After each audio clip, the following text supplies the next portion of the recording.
जब एक high energy का फोटॉन किसी न्यूक्लियस की वेसिनिटी में से गुजरता है तो ये इलेक्ट्रॉन और पॉजिट्रॉन के पेयर में तब्दील हो जाता है, स्प्लिट हो जाता है, तकसीम हो जाता है। This process is called as pair production. High energy का हमारे फोटॉन जब ये किसी न्यूक्लियस की फील्ड में से गुजरता है, न्यूक्लियस के साथ बराह रास्त कोलाइड नहीं करता, ये बात ज़हन में रखिएगा। यहाँ न्यूक्लियस की फील्ड ही इस फोटॉन को इलेक्ट्रॉन और पॉजिट्रॉन पेयर के अंदर तकसीम कर देती है। यहाँ एक बात को नोटिस में रखिएगा कि ये इलेक्ट्रॉन और पॉजिट्रॉन एक दूसरे की अपोजिट डायरेक्शन के अंदर मूव करते हैं to conserve the linear momentum. अस्सलाम वालेकुम बेटा, chapter number 12 first year physics nuclear and particle physics start किया हुआ था। आज का हमारा टॉपिक है बेटा पेयर प्रोडक्शन। इसको बेटा हम डिफाइन करते हैं when a high energy photon pass through the vicinity of nucleus, it splits into electron positron pair। जब एक हाई एनर्जी का फोटॉन किसी न्यूक्लियस की वेसिनिटी में से गुजरता है तो ये इलेक्ट्रॉन और पॉजिट्रॉन के पेयर में तब्दील हो जाता है, स्प्लिट हो जाता है, तकसीम हो जाता है। This process is called as pair production. इस प्रोसेस को बेटा नाम दिया जाता है पेयर प्रोडक्शन का। यहाँ पर ये हमारे पास बेटा एक फोटॉन है, हाई एनर्जी का हमारे फोटॉन जब ये किसी न्यूक्लियस की फील्ड में से गुजरता है, न्यूक्लियस के साथ बराह रास्त कोलाइड नहीं करता, ये बात ज़हन में रखिएगा। यहाँ न्यूक्लियस की फील्ड ही इस फोटॉन को इलेक्ट्रॉन और पॉजिट्रॉन पेयर के अंदर तकसीम कर देती है। यहाँ एक बात को नोटिस में रखिएगा कि ये इलेक्ट्रॉन और पॉजिट्रॉन एक दूसरे की अपोजिट डायरेक्शन के अंदर मूव करते हैं to conserve the linear momentum. इस न्यूक्लियस के प्रेजेंस हमेशा याद रखिएगा बेटा, मोमेंटम को कंजर्व करने के लिए लाजमी है। अब इसमें ये नेसेसरी क्यों है, हम मोमेंटम को कंजर्व क्यों करा रहे हैं? सबका लेक्चर्स में मैंने बेटा बताया था कि कोई भी एक न्यूक्लियर रिएक्शन नेचर में अगर तो एग्जिस्ट करता है तो 4 बुनियादी कंजर्वेशन के कवानीन को फॉलो करना लाजमी है। Conservation of energy, conservation of charge, conservation of mass and conservation of momentum. इन 4 बुनियादी कंजर्वेशन के कवानीन को कोई भी एक न्यूक्लियर रिएक्शन ओबे करेगा तो वो न्यूक्लियर रिएक्शन नेचर के अंदर एग्जिस्ट करता है, पाया जाता है। Clear is that law of conservation of energy अगर हम पेयर प्रोडक्शन के ऊपर अप्लाई करना चाहें, हमारे पास energy of a photon nearly about equal होती है energy of positron plus energy of electron दोनों के सम के। क्यों? क्योंकि फोटॉन आकर इस पेयर के अंदर तकसीम हुआ था तो रिएक्शन से पहले आने वाले पार्टिकल जी और रिएक्शन के बाद के पार्टिकल्स की एनर्जी, इनका सम बराबर होना चाहिए। तो फोटॉन इसकी एनर्जी होती है बेटा 1.02 मेगा इलेक्ट्रॉन वोल्ट के एक गामा रे फोटॉन आता है। तो फिर अगर हम एनर्जी ऑफ पॉजिट्रॉन को देखें तो वो 0.51 मेगा इलेक्ट्रॉन वोल्ट के बराबर, और इसी तरह से एनर्जी ऑफ इलेक्ट्रॉन भी 0.51 मेगा इलेक्ट्रॉन वोल्ट के बराबर होती है।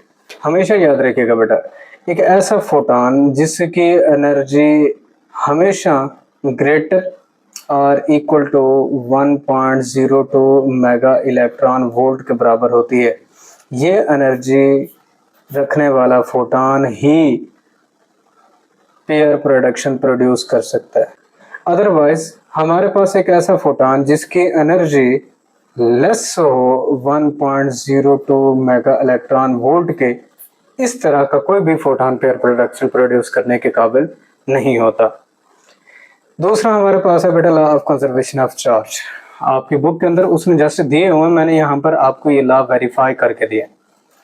चार्ज ऑफ द फोटॉन बराबर होगा बेटा charge of positron plus charge of electron के, यानी कि दोनों न्यूक्लियर रिएक्शन से पहले का चार्ज, न्यूक्लियर रिएक्शन के बाद का चार्ज दोनों बराबर होने चाहिए।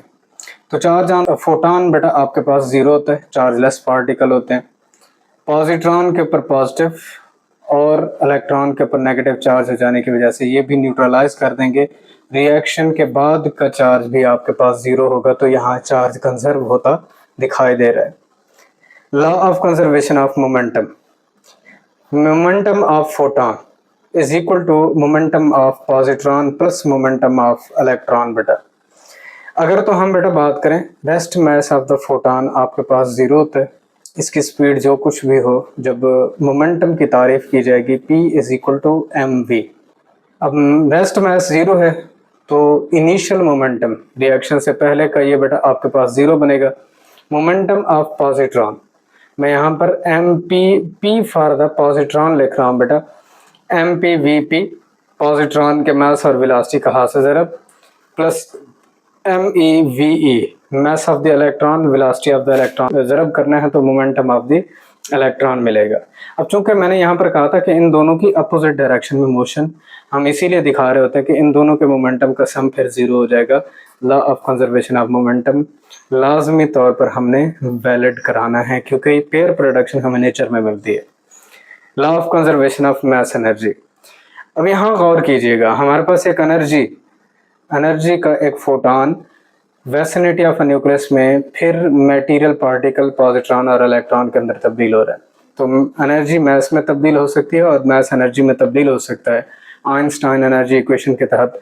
तो यहाँ एनर्जी ये कंजर्व रहती है, तो ये हमारी जो मास एनर्जी है वो कन्वर्ट हो जाती है मास पार्टिकल के अंदर, पॉजिट्रॉन और इलेक्ट्रॉन के अंदर।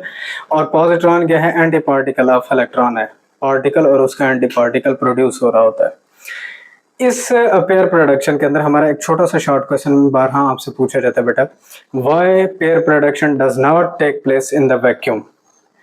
पेयर प्रोडक्शन वैक्यूम के अंदर क्यों नहीं एग्जिस्ट करती, पाई जाती? इसकी वजह बेटा ये है कि हमारे पास law of conservation of momentum follow कराने के लिए मस्ट है कि किसी न किसी चीज़ को आगे फोटॉन से कोलाइड करना चाहिए। ठीक है, फोटॉन कोलाइजन करेगा तो फिर उसके बाद आफ्टर द कोलाइजन या आफ्टर द न्यूक्लियर रिएक्शन हम उसके मोमेंटम को ऑब्जर्व करेंगे। तो यहाँ मोमेंटम को कंजर्व कराने के लिए एक न्यूक्लियस नेसेसरी है जिसकी फील्ड में से एक फोटॉन पास करेगा, फिर वो जाके पेयर ऑफ पार्टिकल्स के अंदर तकसीम होता है। ठीक है, तो ये एक छोटा सा हमारा टॉपिक था बेटा, पेयर प्रोडक्शन।